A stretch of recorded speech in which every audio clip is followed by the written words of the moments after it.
जय हिंद मेरे प्यारे विद्यार्थियों। जैसे कि आप जाने थे कि कोविड लॉकडाउन और एक गंभीर स्थिति के बाद आज पुनः आपसे मुलाकात हो रही है। तो आप सभी का मिशन इंस्टीट्यूट के इस लाइव क्लास में एक बार पुनः बहुत बहुत स्वागत है।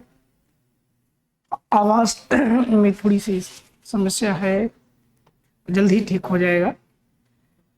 तो हम लोग अभी भारत का भूगोल डिस्कस कर रहे थे और भारत के भूगोल में भारत के बारे में जाना, भारत का सामान्य परिचय किया, सभी स्टेट्स के बाउंड्री या भारत के जो सीमावर्ती देश हैं उन सीमावर्ती देशों से भारत की लगने वाली सीमाएं विभिन्न राज्यों की।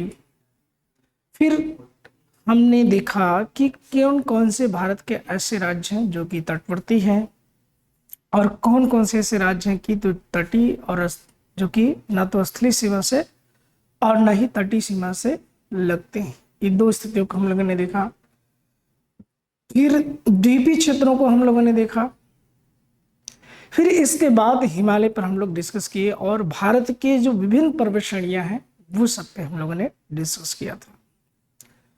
तो आज का जो हम लोगों का टॉपिक है वह है भारत के पठार, इंडियन प्लेटों पर हम लोग डिस्कस करेंगे। तो सबसे पहले आप ये जान लीजिए सामान्य तौर पर कि पठार हम लोग कहते किसे, हालांकि हमने पहले भी डिस्कस किया हुआ आपसे।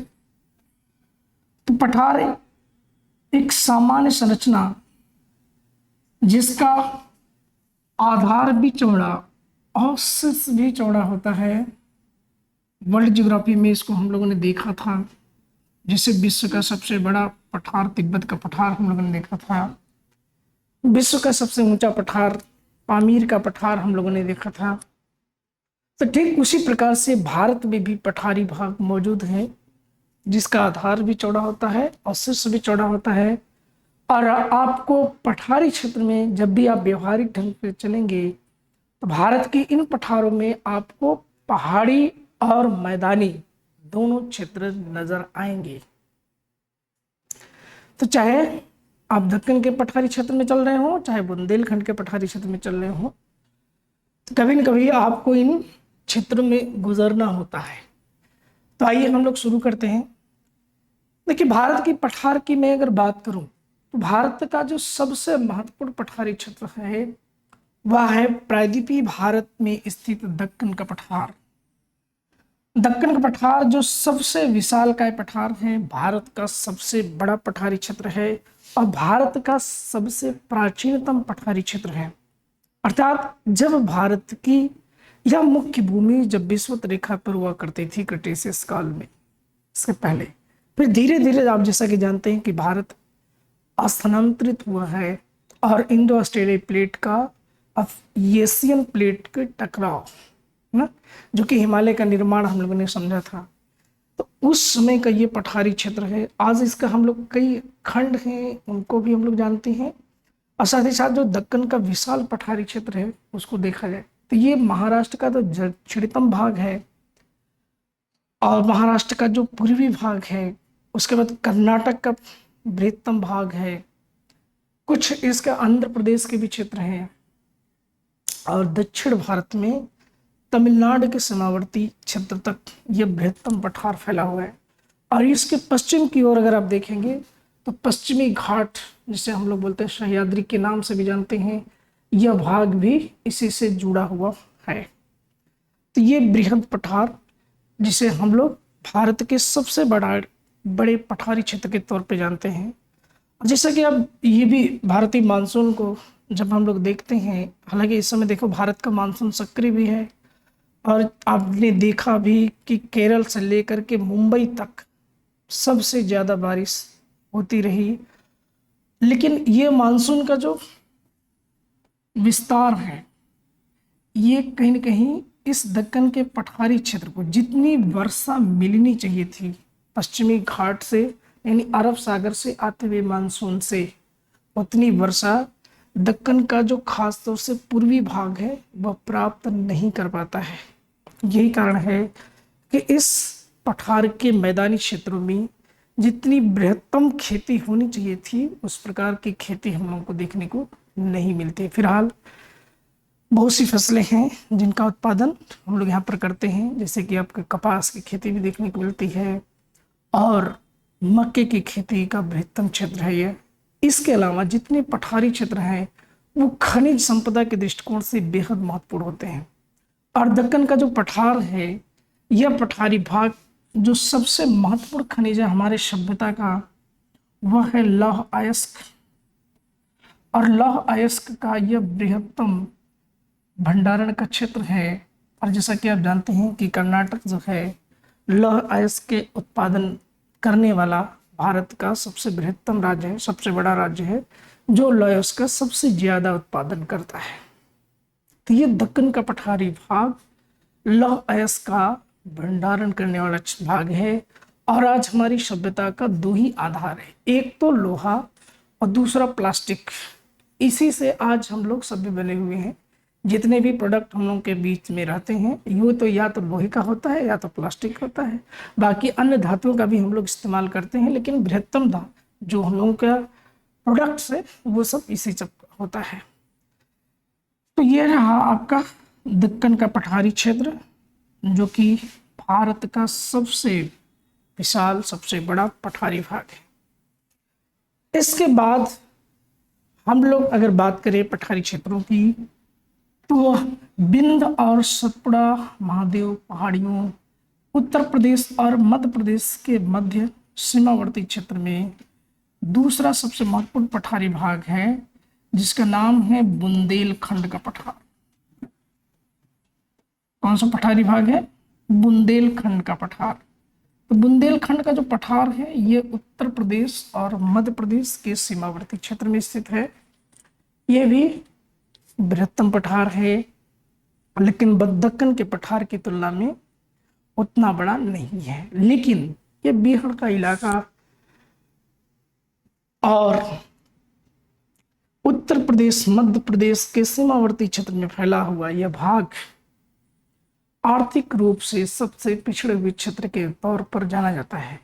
हालांकि इस पठारी भाग में मध्य प्रदेश के पन्ना जिले में, तो मध्य प्रदेश का पन्ना जिला है आपका, वहां पर खनिज संपदा के दृष्टिकोण से देखा जाए तो दुनिया का सबसे कीमती तत्व जो कि जिसे हम लोग मानते हैं हीरा, यह हीरा यहीं पर पाया जाता है।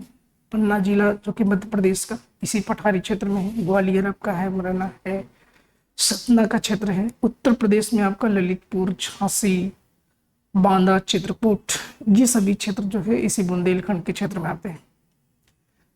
इस हीरे के बावजूद भी यहाँ पर तरह तरह के हीरा आप लोग जानते हैं, क्योंकि इसी क्षेत्र से अभी जब हम लोग नदी पढ़ेंगे तो ये पाएंगे कि एक यमुना की सहायक नदी है चंबल। और चंबल हालांकि मालवा के क्षेत्र से भी गुजरती है और बुंदेलखंड के पठारी क्षेत्र से भी गुजरती है। और चंबल घाटी भारत में सबसे प्रसिद्ध घाटी है क्योंकि उस घाटी में जो मृदा का अपरदन है बहुत ज्यादा होता है। क्यों होता है? उसका रीजन ये है क्योंकि यह क्षेत्र शुष्क क्षेत्र है और मृदा में ह्यूमिडिटी कम होने के कारण जब मिट्टी शुष्क होती है तो उस समय अगर वर्षा हो तो मिट्टी के कटाव होने की संभावना ज़्यादा होती है।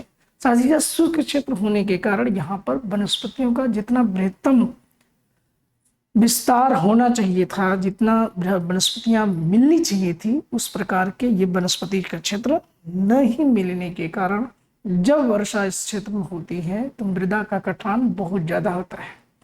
यही कारण है कि इस क्षेत्र में हम लोगों को चंबल की घाटी मिलती है। और चंबल की घाटी की संरचना ही कुछ ऐसी है कि यहाँ पर डाकू जो है आसानी से जन्म ले सकते हैं, किसी को भी आसानी से मारा जा सकता है।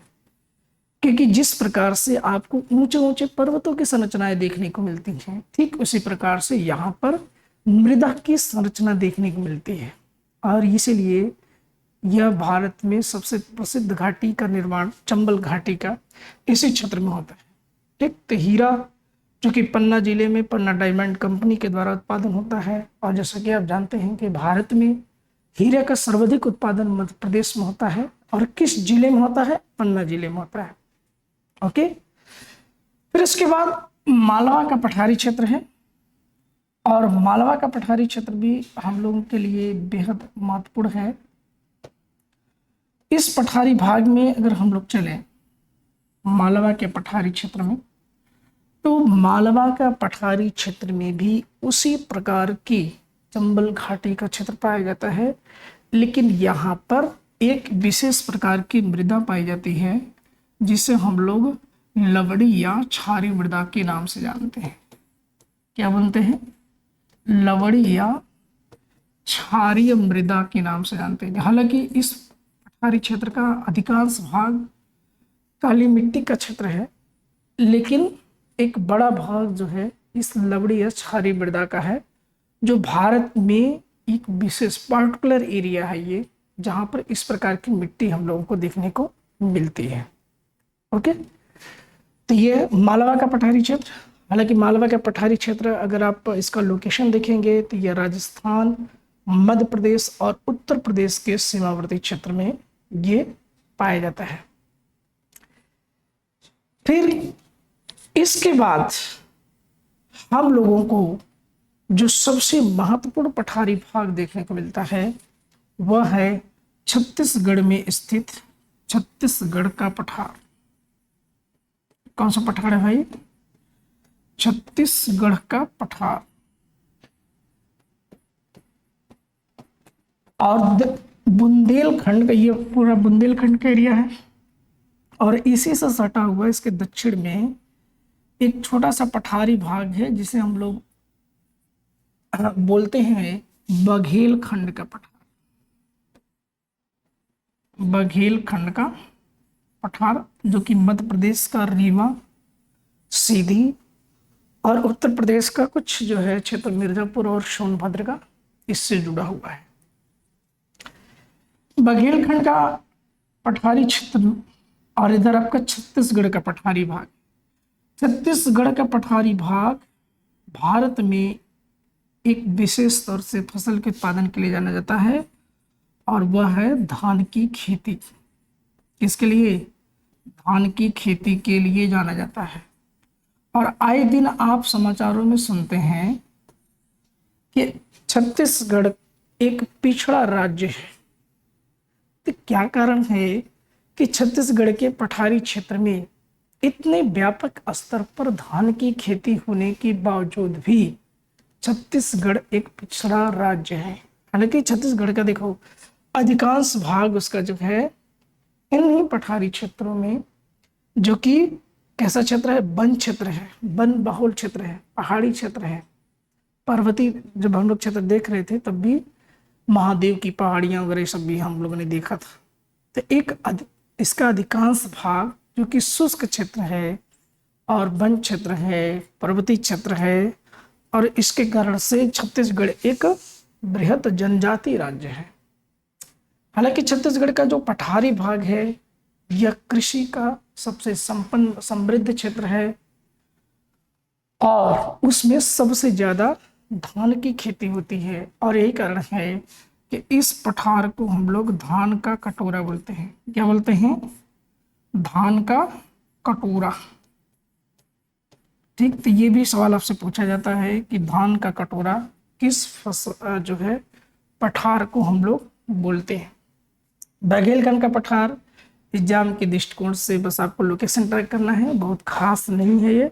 हालांकि इसी क्षेत्र में जो रीवा जिला है, रीवा की पहाड़ी क्षेत्र में एक आपको विशेष प्रकार का शेर मिलता है दुनिया में, और वो भारत का एक एकाधिकार क्षेत्र है। ये सफेद शेर पाया जाता है। कहाँ पे? रीवा जिला, मध्य प्रदेश, इसी क्षेत्र में है। ठीक, बघेलखंड के पठारी भाग। इसी छत्तीसगढ़ पठार के दक्षिणी की ओर जब हम लोग चलते हैं तो जो तेलंगाना का क्षेत्र है वहां पर एक पठार है आपका, तेलंगाना और आंध्र प्रदेश। ठीक, हालांकि इसका बृहत्तम भाग आंध्र प्रदेश में है, और इसे हम लोग बोलते हैं तेलंगाना का पठार। तेलंगाना का पठार। और तेलंगाना का पठार भी ठीक उसी प्रकार से भारत में जाना जाता है जैसे कि छत्तीसगढ़ का पठार। ये दोनों क्षेत्र बृहत्तम कृषि के उत्पादन क्षेत्र हैं। पर्याप्त मात्रा में इनको वर्षा मिल जाती है, नदियां इनसे गुजरती हैं। तभी भारत की नदियों को भी हम लोग पढ़ेंगे पठारी क्षेत्रों के बाद। ठीक, फिर इसके बाद हम लोगों के परीक्षा के दृष्टिकोण से सबसे महत्वपूर्ण, जो सबसे ज्यादा सवालों में आता है, वह पठारी भाग है आपका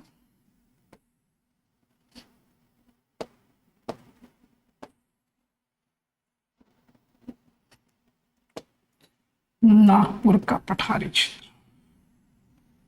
कौन सा पठार है? नागपुर का पठार। ध्यान दीजिएगा, नागपुर के पठार का संबंध नागपुर से दूर दूर तक नहीं है। ठीक, कभी कभार एग्जाम में पूछता है कि नागपुर का पठार कहाँ है, और लोग जो है नागपुर भी लगा के चले आते हैं। तो नागपुर महाराष्ट्र का एक शहर है। ठीक, और नागपुर का पठार भारत के जो इसका सबसे बड़ा क्षेत्र है, झारखंड, छत्तीसगढ़, उड़ीसा और पश्चिम बंगाल, तो भारत के 4 राज्यों में फैला हुआ यह पठार कहाँ कहाँ पर है? झारखंड है इसका सबसे बृहत्तम क्षेत्र है, छत्तीसगढ़ का क्षेत्र है, कुछ भाग छत्तीसगढ़ का और उड़ीसा का, और इसके बाद इसका कुछ हिस्सा जो है पश्चिम बंगाल में है। भारत के 4 राज्यों में फैला हुआ नागपुर का पठार हमारी परीक्षा के लिए इंपॉर्टेंट क्यों है? इसलिए है क्योंकि भारत के इस पठारी भाग में, भारत के इस पठारी भाग में हम लोगों को जो भारत की खनिज संपदा है सबसे ज्यादा पाए जाते हैं। अगर आपसे सवाल पूछा जाए कि भारत में सर्वाधिक खनिज भारत के किस पठार में पाया जाता है, तो वह है नागपुर का पठारी भाग। लेकिन इसमें भी सर्वाधिक किस खनिज के भंडारण है, तो वह है कोयला। भारत के 90% कोयले का भंडार किस पठार में है? यह है आपका नागपुर के पठारी क्षेत्र में। इसीलिए आप देखते हैं कि भारत में सबसे ज्यादा कोयले का उत्पादन करने वाले राज्यों में झारखंड, छत्तीसगढ़, उड़ीसा और पश्चिम बंगाल का ही नाम हमेशा लिस्ट में ऊपर रहता है। तो उसका रीजन है क्योंकि यहीं पर कोयले का बृहत्तम भंडार पाया जाता है। ठीक, उसके बाद यह भारत के 60% खनिज संपदा का भंडारण करता है। जैसे उड़ीसा के क्षेत्र में और छत्तीसगढ़ के क्षेत्र में लौह, और पश्चिम बंगाल के क्षेत्र में लौह अयस्क के भी भंडार यहाँ पर देखने को मिलते हैं। यही कारण है कि यहाँ पर जब देखेंगे कि लौह रेखा इस्पात का उत्पादन के प्रोडक्शन सेंटर भी यहीं पर है, चाहे आपका भिलाई हो, है ना, चाहे आपका दुर्ग हो छत्तीसगढ़ में, ये भी इस लौह इस्पात का महत्व। ठीक, ये सभी सेंटर यहीं पर इसलिए हैं क्योंकि इनका सबसे ज्यादा, उसके बाद जैसे बॉक्साइट है आपका, बॉक्साइट जो कि किसका महत्वपूर्ण है? इसके एल्युमिनियम का, इसका भी बृहत्तम भंडारण इसी नागपुर के पठारी क्षेत्र में पाया जाता है। तो भारत की खनिज संपदा का सर्वाधिक भंडारण भारत के नागपुर पठारी क्षेत्र में है, और नागपुर पठारी क्षेत्र में होने के कारण भारत का नागपुर का जो पठार है यह परीक्षा के दृष्टिकोण से बेहद महत्वपूर्ण है। ठीक, फिर इसके बाद अगर हम लोग पठार देखें तो पूर्वोत्तर भारत की ओर, इधर पूर्वोत्तर भारत की ओर एक पठार हम लोगों को नजर आता है, और वह पठारी क्षेत्र कौन सा है? तो आइए देखते हैं इसको भी। उस पठार को अगर हम लोग देखें तो यह पठार हिमालय से जुड़ा हुआ है, और देखने में आपको ऐसा ही कंफ्यूजन क्रिएट करता है। आपको कभी एहसास ही नहीं होगा कि यह पठारी भाग भारत का हिमालय का भाग नहीं है। तो ये कौन सा पठार है भाई? ये पठार है आपका मेघालय का पठार। कौन सा पठार है? मेघालय का पठार। मेघालय का पठार किस क्षेत्र में स्थित है? पूर्वोत्तर भारत। अब पूर्वोत्तर भारत में इसका बृहत्तम भाग किस राज्य में है? मेघालय। इस पठार में 3 महत्वपूर्ण पहाड़ियां हैं, जिसे हम लोग क्रम से पश्चिम से पूर्व की ओर अगर हम लोग चलें, सबसे पश्चिम में पहाड़ी है जिसे हम लोग बोलते हैं गारो, मध्य में जो पहाड़ी है उसे बोलते हैं हम लोग खासी, और सबसे पूर्व में जो स्थित पहाड़ी है उसे बोलते हैं हम लोग जयंतिया। तो 3 पहाड़ियां यहाँ पर, गारो, खासी और जयंतिया।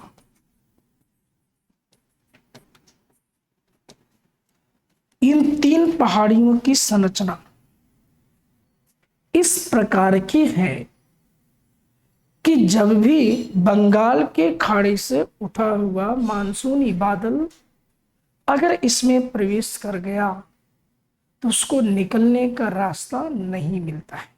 और यही कारण है कि जब ये बादल इसमें प्रवेश करता है तो फंसने जाता है, और जिसके कारण से विश्व में सर्वाधिक वर्षा वाला स्थान, विश्व में सर्वाधिक वर्षा वाला स्थान हम लोगों को यहाँ पर 2 स्थान मिलते हैं, एक मासिनराम और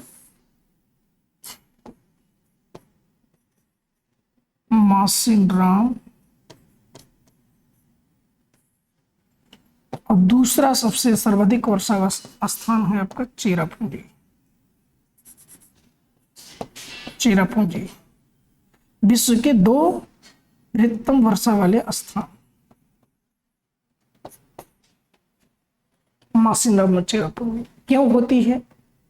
इन तीनों पहाड़ियों के इस तरह के स्ट्रक्चर है कि पर्वत, इन पहाड़ियों में बादल जा सकता है लेकिन निकलने का कोई रास्ता नहीं, तो मजबूरी है इनकी कि बरसना ही पड़ेगा।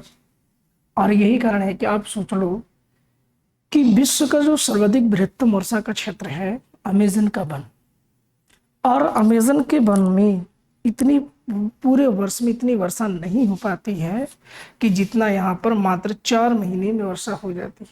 तो उसका रीजन ही यही है। ओके, तो सर्वाधिक बृहत्तम वर्षा वाले स्थान आपको यहाँ पर मिलते हैं। और इन तीनों पहाड़ियों में, इन्हीं पहाड़ियों के नाम से 3 जनजातियां पाई जाती हैं। गारो पहाड़ी पर गारो जनजाति, खासी पहाड़ी पर खासी जनजाति, और जयंतिया पहाड़ी पर जयंतिया जनजाति। ये 3 जनजातियां भी हम लोगों के लिए बेहद महत्वपूर्ण है। फिर इसके बाद जो है भारत में एक छोटा सा पठारी क्षेत्र हिमालय में हम लोगों को मिलता है, और ये पठार है आपका तिब्बत का पठार। कौन सा पठार है? तिब्बत का पठार। ओके,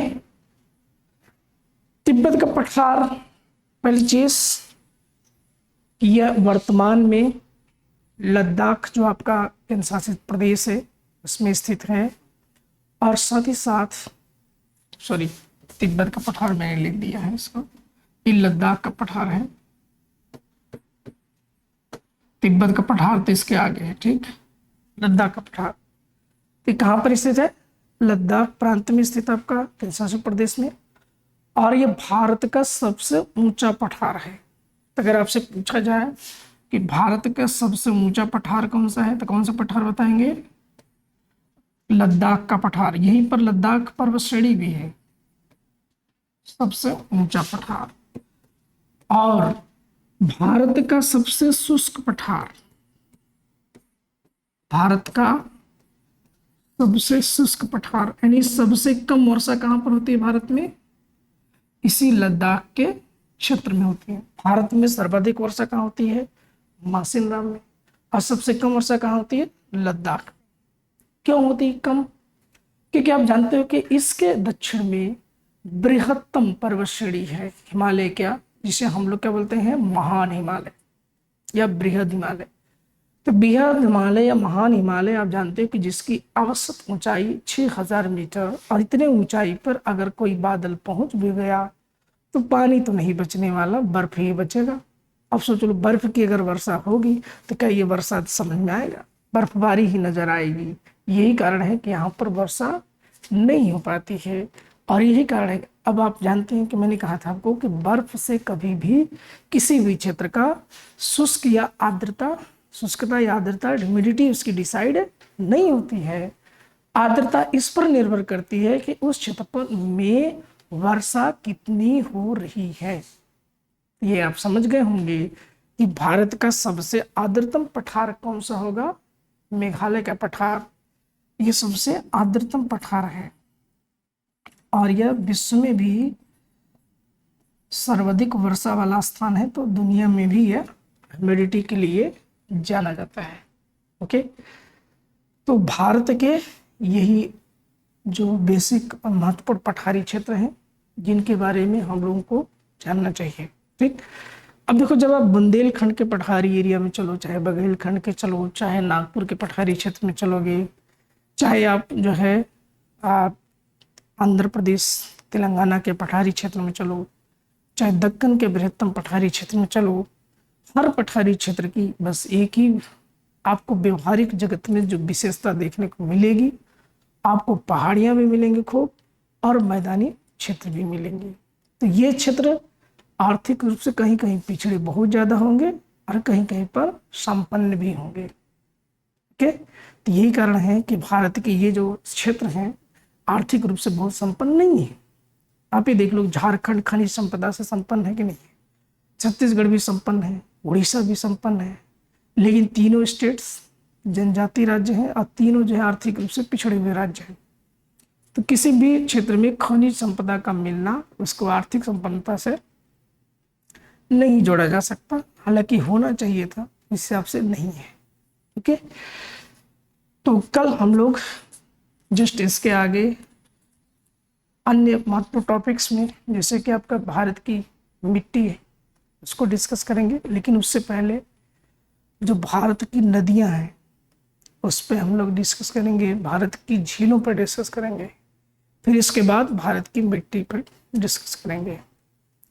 तो आज की क्लास काफ़ी छोटी रही उस हिसाब से, बहुत बड़ी क्लास आज, तो आप भी थोड़ा सा गले में ही दिक्कत है, कल ये साउंड ठीक हो जाएगा तो और भी अच्छा क्लास किया जाएगा। ठीक है, तो आज के लिए इतना ही, कल फिर मिलते हैं आपसे, तब तक के लिए जय हिंद।